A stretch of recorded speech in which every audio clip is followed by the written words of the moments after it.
Heida avait une vie normale lorsqu'il y a 6 ans, elle est rattrapée par la maladie de Huntington, une pathologie génétique transmise par sa mère. À 35 ans, alors employée dans une cantine, elle ne comprend pas ce qui lui arrive. La vaisselle, ça me tombait. Ça casse.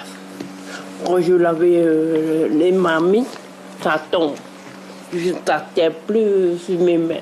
Ça tombe. C'est les nerfs, cris de nerfs, cauchemar, perte de mémoire. La maladie affecte son système nerveux, provoquant des troubles moteurs et cognitifs. Elle perd peu à peu son autonomie.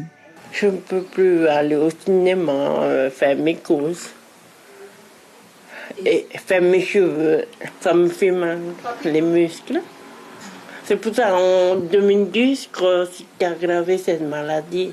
Je ne pouvais plus baigner. C'est pour ça que je fais appel à des infirmiers qui viennent me faire baigner. Et au niveau aussi, quand je parle, c'est long quand je parle. Et c'est un traitement pour le mois. Quand j'ai connu Heida, elle était très nerveuse, elle bougeait de partout.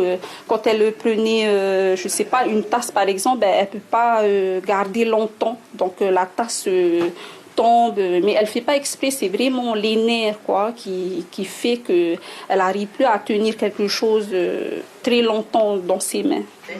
La pathologie est incurable, alors en attendant, seuls des neuroleptiques permettent de calmer les crises.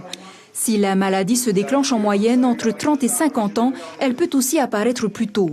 Au service neurologique du Taoné, un jeune de 24 ans gravement atteint, hospitalisé avec son père. C'est une maladie génétique dite autosomique dominante, c'est-à-dire que transmise par les gènes des parents aux enfants.